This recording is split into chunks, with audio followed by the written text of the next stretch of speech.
What's the difference between thinking and being? Are you a thinker or a beer? Yeah, we're kind of making up words here, but do you analyze everything or just kind of feel your way through life? What if the tension between those two modes explains a lot about how we operate and how we get stuck? And what happens when you find balance? Some of the wisest, most creative people in history didn't just think or be, they did both. And this video will explore the difference between thinking and being, why it matters, and what happens when we get it wrong. So stick around, because understanding this might just help you better understand yourself.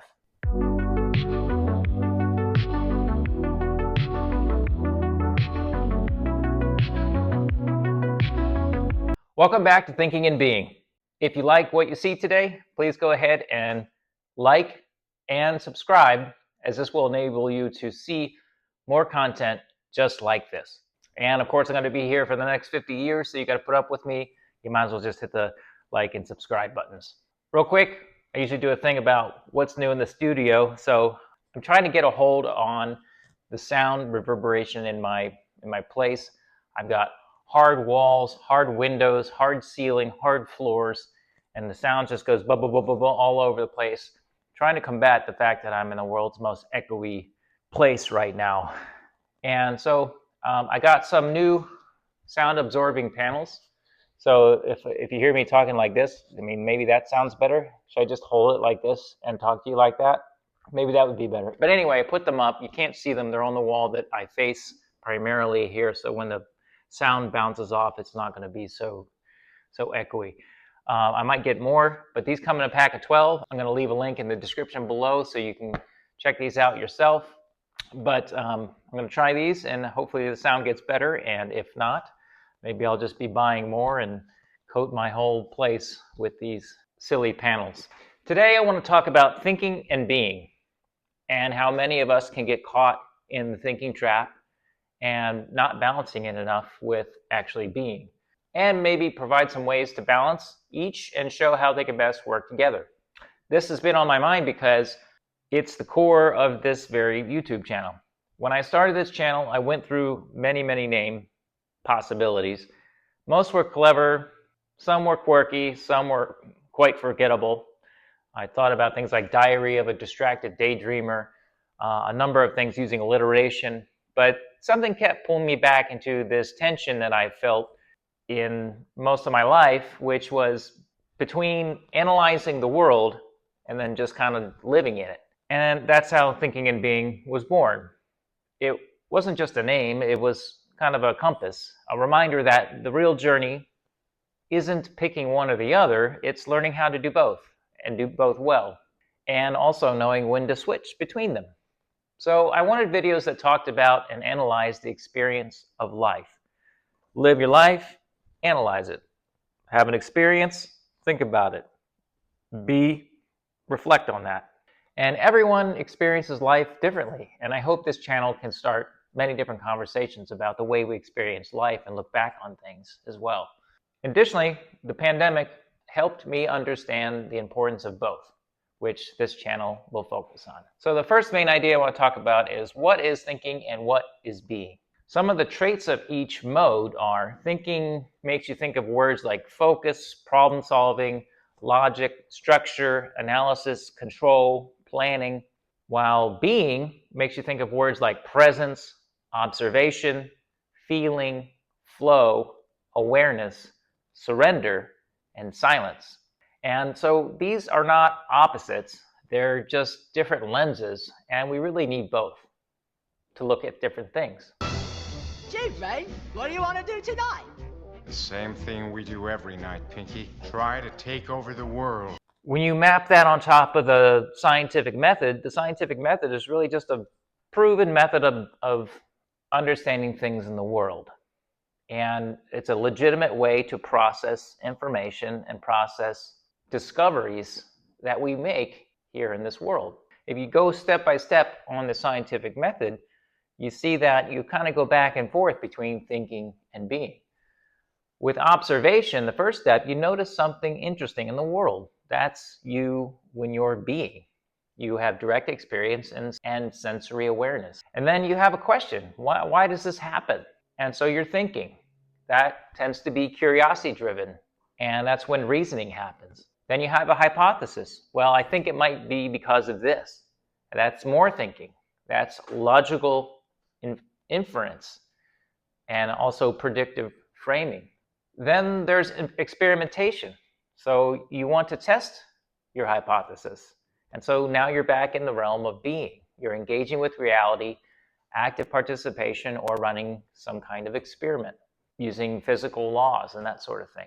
And then there's analysis. What did the results show? So now you're back in the thinking lane. You're interpreting data, you're recognizing patterns, and then you have a conclusion. Was I right? And what does this mean? So again, you're still thinking. You're doing evaluative synthesis. If you retest or reobserve or repeat, then you're going to be being and thinking again.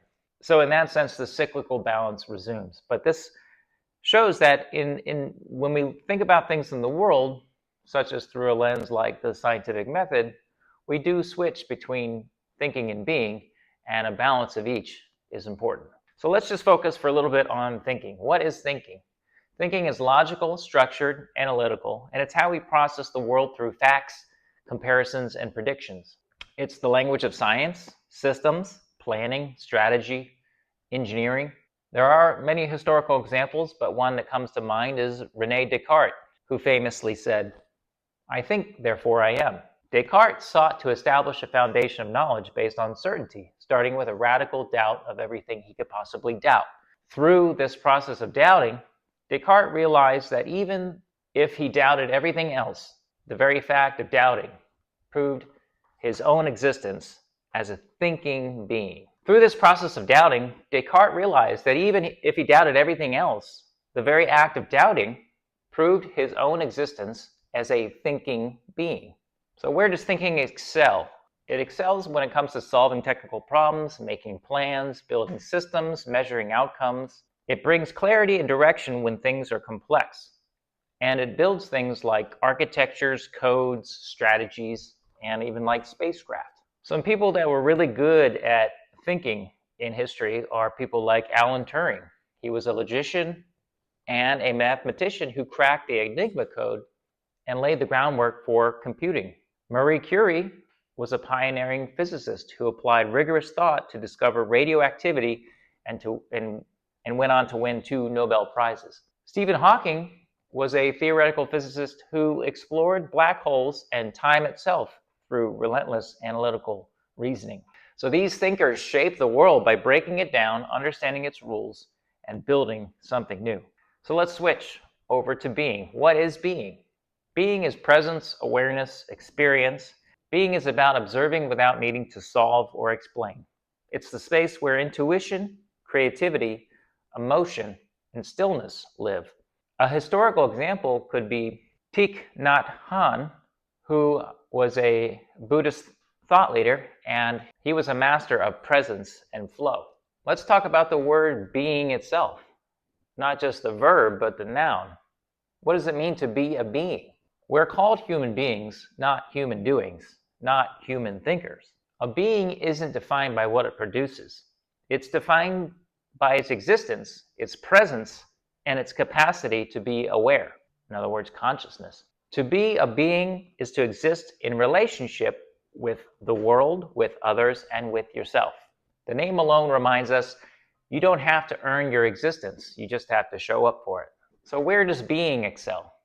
Being excels in deep listening, creative breakthroughs, spiritual insight, rest, and connection. It anchors us in the moment and in what matters beyond productivity.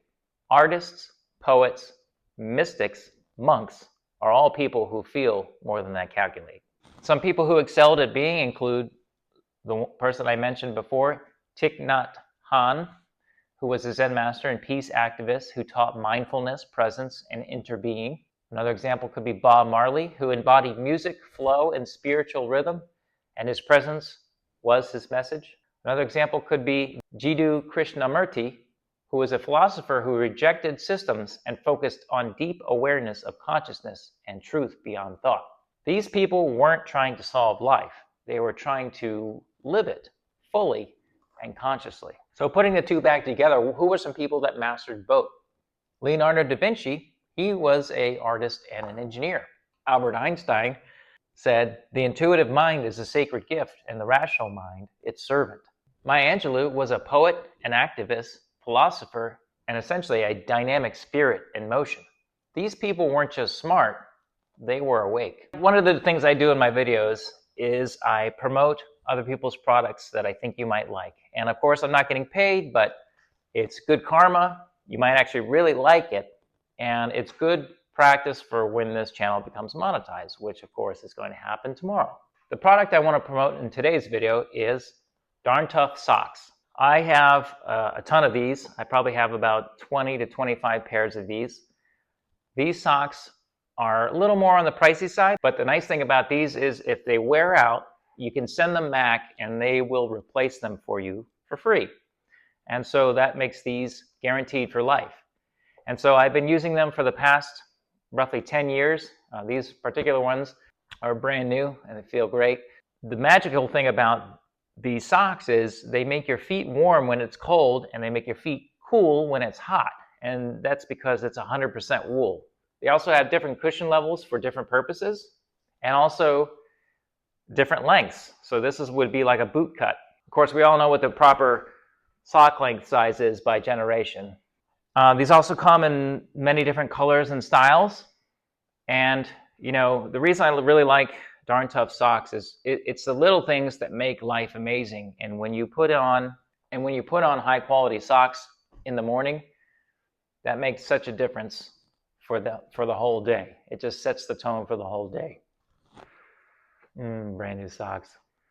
Smell so good. I swear to God, they're not someone's old socks. Anyway, so I'll put a link to these socks in the description below. You can check them out. Check out the website. They're for men and women and for all different purposes, from running to hiking to dress socks that you need for your suit. Lots of different purposes. And I highly recommend these, and I've been using them for years. Just love them. I think you'll really like them. The second main idea I want to talk about is the integration of how thinking and being might work together. So what happens when you combine the two? Well, you tend to make decisions with both data and depth. You pursue goals while staying present for the process. Also, you become someone who both builds and feels. So why does thinking need being? Well, without being, thinking becomes obsessive or rigid and disconnected. You overanalyze, control everything, and lose sight of the meaning. Kind of like a spreadsheet without a soul. Why does being need thinking? Well, without thinking, being becomes passive, unmoored, and avoidant. You drift without action or accountability, kind of like a vibe with no vehicle. So a real-world example could be things like creative work. A filmmaker thinks. They have to do the budget, they have to do a timeline, they have to do structure. But a filmmaker also feels. They need to understand the mood, the tone, the story arc, and all those human moments. So the best creatives know how to switch modes. In leadership, great leaders plan. So they do a lot of thinking. But they also listen. And so they spend time being. They command and hold space. And so leaders like Nelson Mandela or Barack Obama balance strategy and presence. What about philosophy? A philosophical framework like the Tao could be an example here. Taoism teaches the balance of yin and yang, doing and non-doing. Being and thinking are just two forces in a dance. You don't solve the balance, you live it. So when it comes to prioritizing thinking, that's more of a first principles approach. The concept is that you break down complex problems into fundamental truths and you would reason from there. The application of first principles is encouraging analytical thinking by questioning assumptions and building knowledge from the ground up. Example would be utilizing scientific methods and innovative problem-solving strategies. When you're prioritizing being, you can think of things like process philosophy. The concept is that it emphasizes that reality is dynamic and ever-changing, focusing on process over static entities. In application, it encourages embracing the flow of experiences and understanding existence as an ongoing process. As an example, it highlights the importance of presence and adaptability in navigating life's continuous changes. So now, thinking about both of these things, integrating thinking and being, dualism and interactionism come to mind. So this concept is about mind and body, thinking and being. They're distinct, yet interrelated, each influencing each other. In application, one would advocate for a balanced approach where analytical thought and experiential presence inform and enhance each other. In decision making, combining logical analysis with intuitive insight leads to more holistic outcomes. Hey, another thing I do in my videos is I do a shout out of another YouTube content creator. And I do this because I think it's important to recognize other successful content creators who have inspired me to be doing what I'm doing right now. And today I want to promote one of my favorite YouTubers and content artists in general, @BigThink. And it's a YouTube channel that has experts on in every video. They talk about happiness, leadership, consciousness, the brain, economics, all these type of different topics that are very, very interesting. And I think if you like this channel, you'll definitely like what they have in that channel. It's great because those experts know a lot about a given topic and they have visuals to go with it that really help explain the concepts. I'll put a link below in the description to that channel, as well as a few of my favorite episodes that you can check out. If you're looking to learn ways to become a better thinker and to become a better beer, then I think that channel will be really good for you. So go ahead and check that out. The third main idea I want to talk about is the imbalance, and maybe the fact that we have a culture of sometimes overthinking things. I'll wrap this section up with some tips on how to become a better balanced thinker and beer. Ever felt stuck in thinking or lost in being? Drop a comment below and tell me which mode you tend to live in more, and if you've found ways to balance the two. So, in terms of a story of inner conflict, imagine a person who has everything figured out, a high-paying job, a packed schedule, a constant stream of inputs, but they can't sleep. Their relationships are shallow. They feel like they're always doing and never being. They analyze every decision, optimize every minute, but feel like something's missing. Oh, here we go. Pivot. Pivot. Pivot. Pivot. Pivot. Well, this is what happens when thinking dominates being, and it's more common than we admit. So we live in a society that rewards productivity, analysis, and output, but rarely makes space for stillness, reflection, or presence. From school to the workplace, we're trained to calculate, compete, and perform, not to feel, observe, or connect. The cost? Burnout, shallow relationships, disconnection from meaning. We're told to think harder when maybe we need to feel deeper. On the flip side, some people swing fully into being, detached from their routine, disconnected from action. So this is being without structure. It sounds peaceful, but can become avoidant, unmoored, or stuck. Creativity without discipline drifts. Presence without intention fades. Balance isn't about choosing sides. It's about learning to switch gears with intention. So the thinking trap example can be thought of as a causal loop. Overthinking leads to stress, which leads to the need for more control, which leads to more analysis, which leads to more detachment, and then more overthinking.